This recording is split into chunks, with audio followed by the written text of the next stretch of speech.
These are the steps that we must take. There are plenty of steps we can take right now to start getting our economy back on track.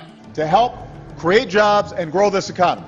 If we are going to deal with our dependence on foreign oil, If we're going to end our dependence on foreign oil, We'll recruit an army of new teachers. I want to recruit an army of new teachers. make college affordable.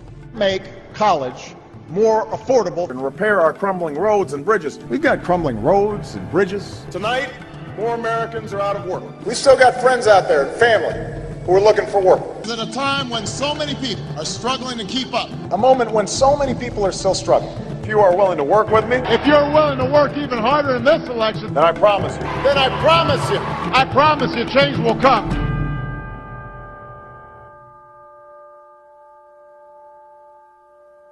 If you see something, say something. Report suspicious activity to local authorities.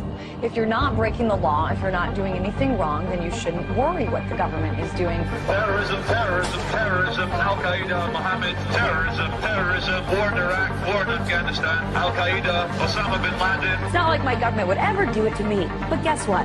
You're wrong. Protest is now illegal in the U.S. Move along, citizen.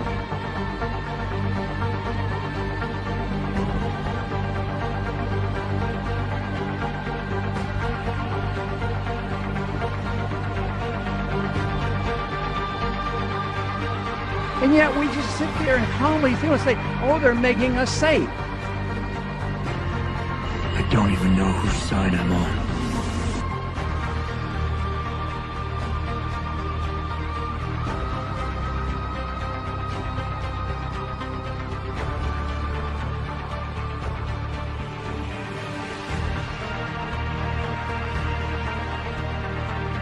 Okay, this is straight out of 1984. We're living in a police state.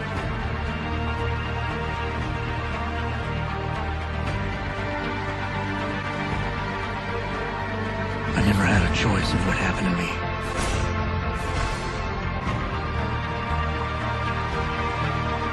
The city is being turned into a police state. Militarized riot gear, LRAD machines, and drones overhead.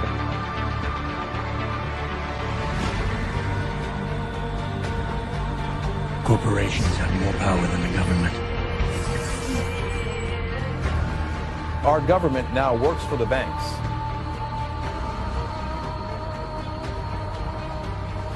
America, the greatest losses to our freedom have come not from someone attacking us, but from the government ignoring the Constitution and the majority letting them get away with it.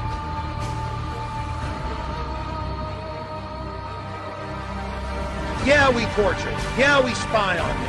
Yeah, we do all of this, but it's no big deal. Get used to it. You know what? We're not going to get used to it. Police have opened fire on the crowd. We're all in serious, serious danger. Millions of dollars spent on new police gear, trucks ready to function as rolling barricades. What you have here is, this is the wars coming home. If anybody doesn't believe this government is capable of doing these kinds of things, you're out of your mind. Go back to bed, America. Your government is in control again. Well, you know, America's a strange country. All you need to keep them pacified is give them a dozen donuts and a gun. They don't seem to have the capacity, the intellectual capacity, to think of their own self-interest in any other way than the next 5 minutes. It's time to wake up. Wake up, America! Wake up, America.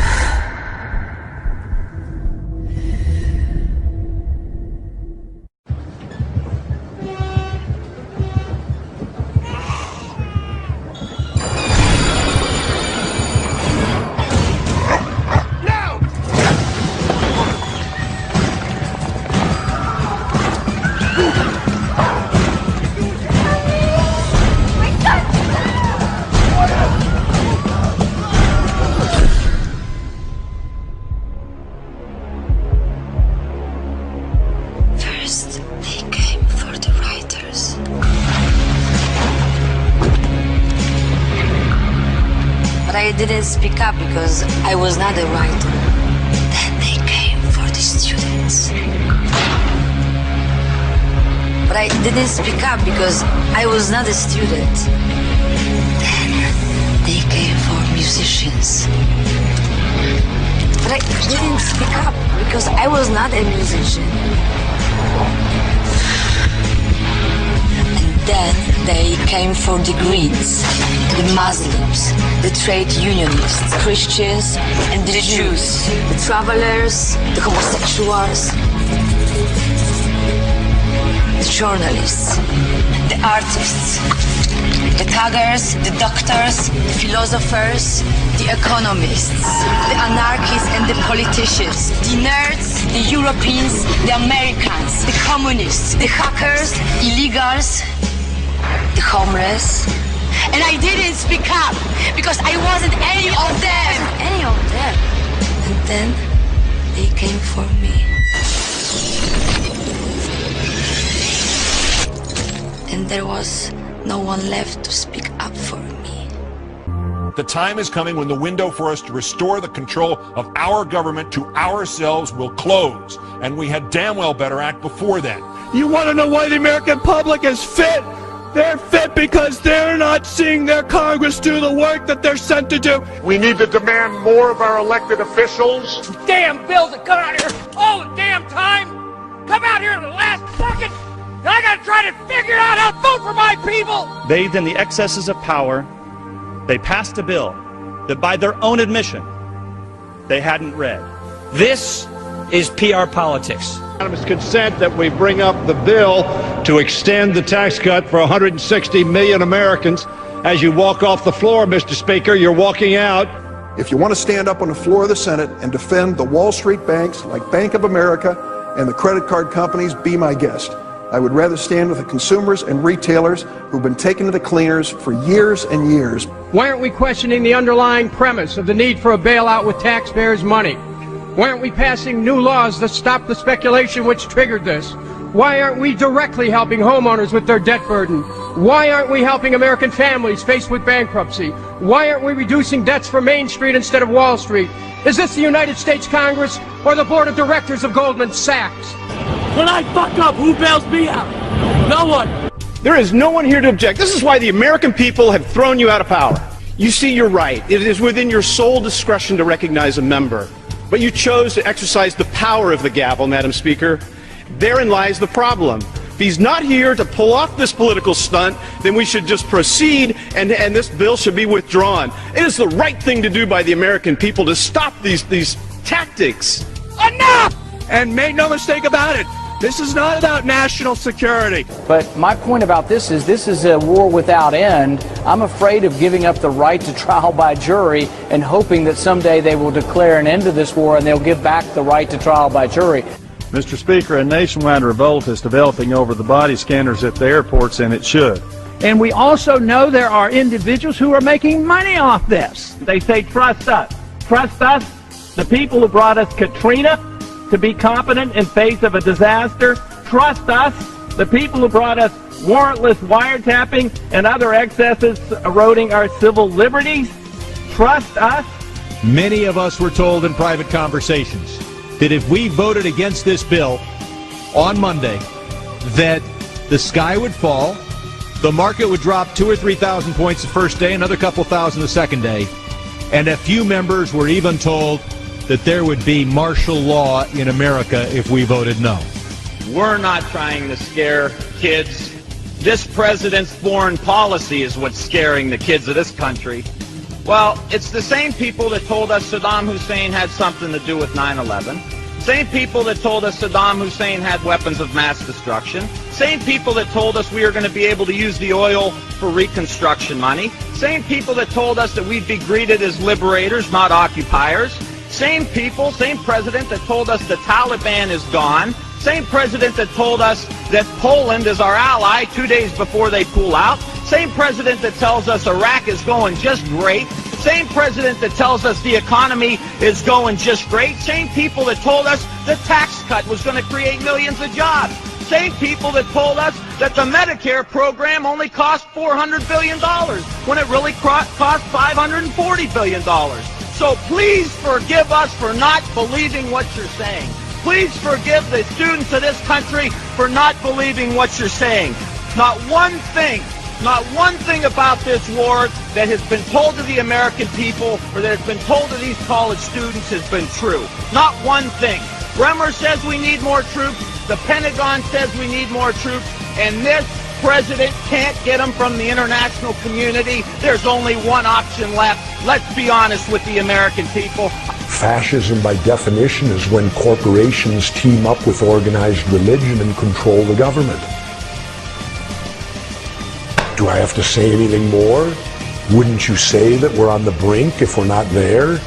We're witnessing a slow and steady takeover of our true freedoms. And now we see the government taking over banks. We see the government taking over car companies, insurance. We're being told what cars we can drive, how much we can make. And now they want to take control of our health care. It's one more attempt for them to put everything that we do day and night under the control of the federal government. Are you willing to sacrifice your freedom for liberty? Well, I say that they're taking away our free will. The American people are being forced to do something they don't want to do. But there really is a difference between us, and it's basically this.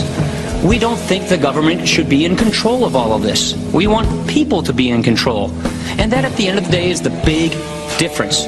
What they are trying to do is create an America very unlike the America that has existed for centuries. The thing associated with America, freedom, is precisely what must be destroyed if this is to be turned into a fundamentally different country to suit Obama's vision of the country and of himself. I think he's going way beyond his constitutional powers assigned to the executive branch, which is, by definition, an imperial president. Once again, total power in one person's hands, not the American way.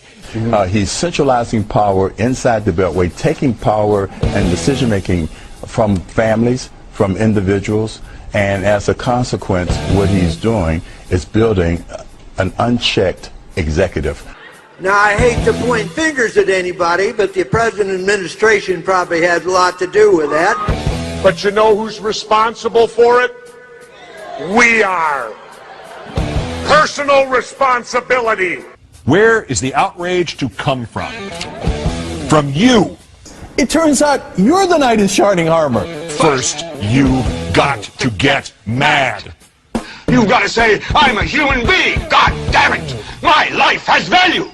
It is time for us to take our country back. The real problem is that the American people have been too submissive. We have accepted the notion that we should be treated like cattle. Make us safe, make us secure, put us in the barbed wire. It's time for the American people to stand up, shrug off the shackles of our government. And the way I see it, they're not going to quit doing it until they bring this country to its knees. So I think we should all rise up and we should stop this administration from what they're doing because they're destroying this country. We, the people, have got to get control back of our country. The American people will revolt. Our government sucks. So what do you say? Maybe we should all just stop paying our taxes and revolt. Because this is bull. When our forefathers wrote the Constitution with the right to bear arms, it was not about hunting and fishing. The Second Amendment, the right to bear arms, is there so that we, the public, if our government gets out of control, we have the ability to rise up and change it. Now, many people have said to me, well, wait a minute. How could we, the citizens, ever stand up to the U.S. government and their entire military might? Well, wait a minute. I got the answer.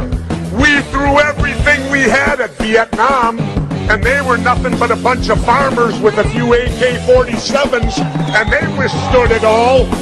Don't ever allow anyone to tell you that it can't be done. It can be done.